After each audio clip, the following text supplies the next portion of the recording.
Hey guys, welcome back to my workshop. So in this video I'm going to be showing you my new milling machine. So I got it last week and all this week I've been restoring it.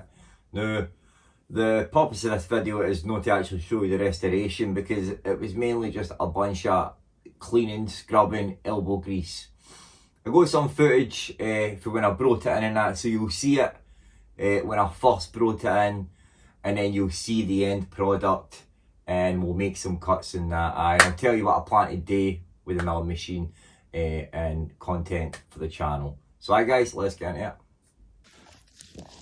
That is it in. I put the motor and that in, and I broke this bit, this wee switch box, I broke that. Bringing it in. The switch still works, but I smashed it, so I'll need to sort that. I think I'm going to get a better switch, and you know, one that's actually got a on and off button. So it needs a good clean. It is not been cleaned in years. So and obviously I took the column off, so I'm not 100% sure if that's straight or not. And it's belt driven. I did put that shelf up there, but it's all belt driven, so should be quiet. Look. Just gonna give it a wee good clean. It's a Narock RDM 400, so that's just a 400mm table. It's an old machine for the, I think, late 70s, 80s, but it's it's solid, man. Like, it's just dirty, it's been in a workshop for decades, you know what I mean. I have gave it a wee clean, but I need to really get a lot of strong degreaser. The quilling is smooth. So you've got that, and then you've got obviously the fine feed. The table runs smooth. The one thing I have noticed, but is there is ever slight wee backlash to it. So I need to get a DRO for it. I'm going to get a DRO for it. I need to obviously get a vise. I need to get a lot of tooling, end mills and all that. Like, there's a lot of cutters that I want to get. Came out today and I've just started cleaning it. Sprayed all I do with oil. And I'm just obviously picking all the grime and dirt and just cleaning it the best I can with just soapy water. But I'm more going to need obviously a strong degreaser. It looks totally different. Totally different it looks now. I did plan to paint it, but I was just trying to get as much of the crud and grime off as I could. Try to get as much of the rust spots in that off as I could. Look, down here is the worst. And it's came up looking pretty good, man. All the tables are all in pretty good condition, man. Look, it's came up really nice. These bits. I'm going to get new wheels for it. I'll just have to use these ones in the meantime. That one's broke, look. That one was apart when I got it. I just glued that bit back on, but I do plan to get better wheels. Whether I'm going to make them or just buy new ones. I would like to make them, but I don't know if I'm going to be able to get such bigger stock in here. So more than likely I'll buy new stuff. But see, I was planning to replace all the bearings, but if I'm being honest, man, the bearings run like they're brand new. So I think I'm just gonna leave them, maybe change them in the future. But the bearings in here sound good as well. No movement at all. Solid. So I'm and the amount of space, between the table, it's massive, man. I'm pretty sure that I can still bring that up maybe about 3 or 4 inches. So, you know, the amount of daylight that we've got, I'm pretty happy, you know, with how clean it is. The ways are really good, look. You can see all these hand scraped marks, look. And no doubt that's to help, you know, the oil pass through, look, but all the ways are really good. I would like to paint it back the original colour, but I can't find that anywhere. No doubt creating a custom colour, that'll be more than what to pay. I have got that colour, that blue there. Got myself a collet set. I got myself a wee lever dial indicator as well. I see I found there it is up. One of these. See, I did wire up a wee switch to it, but I thought I wanted a wee button like this, so I'm going to put this in it. Aye. And I also got myself a set of parallels, look, you know. I'm a wee bit apprehensive to paint this. Now, I know I've not got enough paint there because it will need a few coats. So I'm just going to paint what I can now. And at the end of the day, if I don't like the colour, I can always change it, you know, so.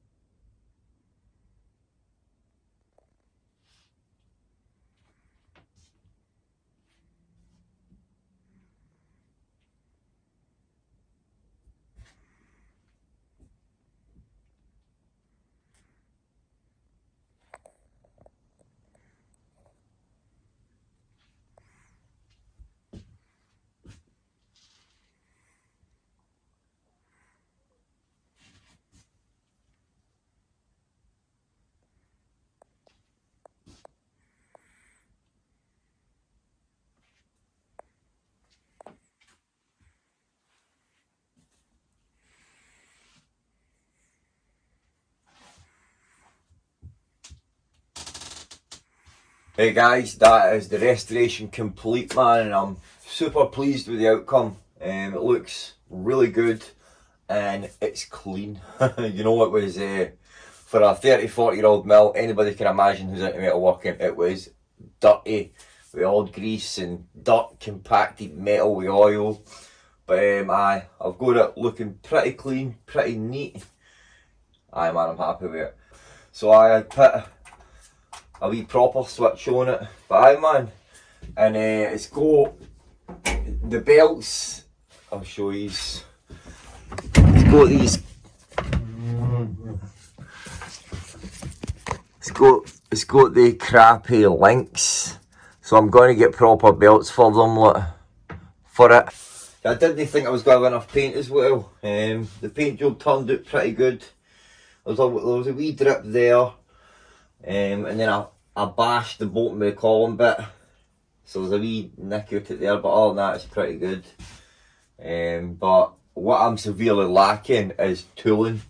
See, I got this wee vise here. I've just been spending the last wee bit trying to tune it and get the table square with the column, and then I need to make sure that the heat itself is you know, square, and it's no leaning and it's no tilting or anything like that. I expect that there is going to be some of the things because I'd separated the pieces, so you can't just expect to bolt it back in and, you know, for it to be bang on perfect. So I do need to do that, and I'm happy the way it is the now. I'm just going to try and, you know, tune it, get it set up properly to work.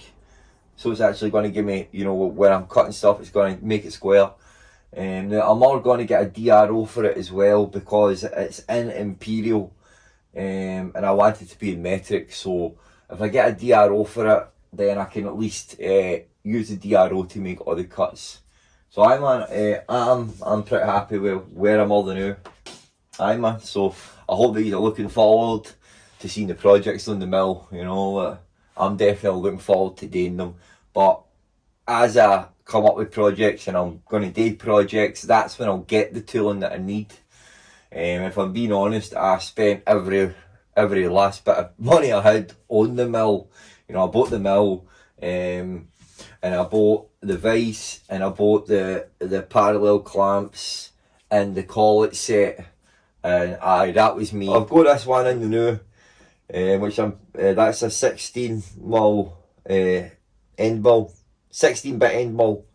So I'm going to throw a bit of steel in, and we'll do some cutting, and you can witness the first cut on it. So I've got this bit of aluminium here.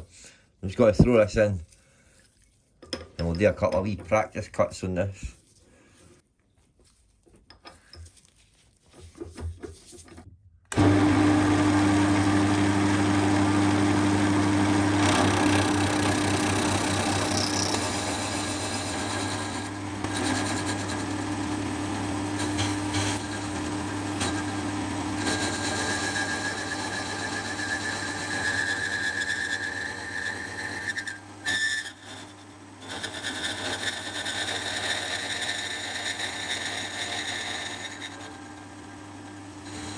That was a beast there, man.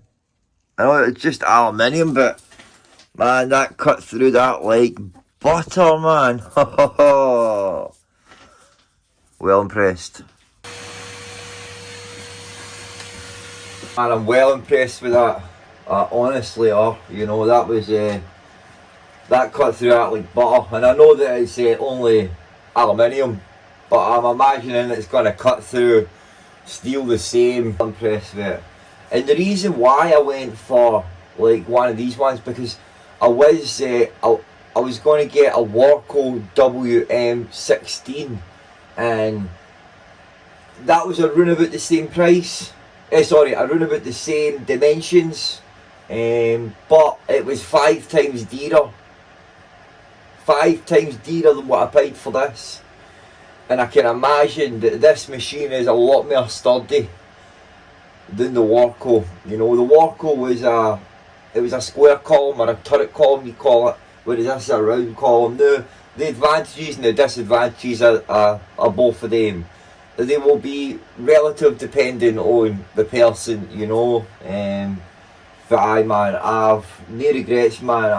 I'm loving this already, man. You know, it's makes me excited, but you know, to get into future projects, man. And that's just what it comes down to. But like, we can all have dreams, you know, and aspirations like that. But unless you're determined and you're passionate to follow through with that, you'll probably not get there. You know, you must be determined to be passionate and to keep that thought in your mind and to build towards it. We can never get to dreams, but only through stepping stones. You know, one step at a time, one bit at a time, and then you will get there. Doesn't matter what it is, you know. Does not matter what it is, man. If you believe it's possible and you work hard to get to that possibility, then it is possible to you. But the ones that say it's no possible, the ones that are negative, and then it's no possible to them, you know. And I feel sorry for people like that, because they limit themselves. All things are possible to you, you know. You just must believe it and build towards it. Try a bit of steel. Got this hex bar here, hex rod. So I'm going to put that in, and we'll take a wee pass after this.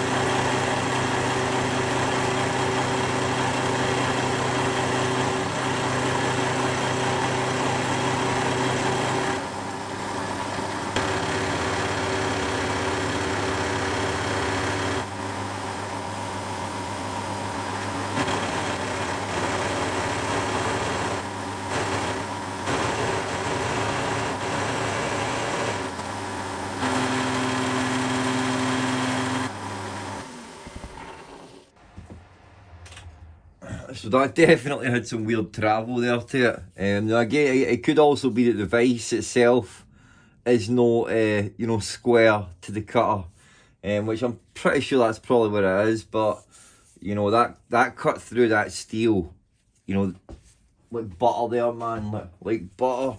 I was only taking 1mm passes there, look, you know. But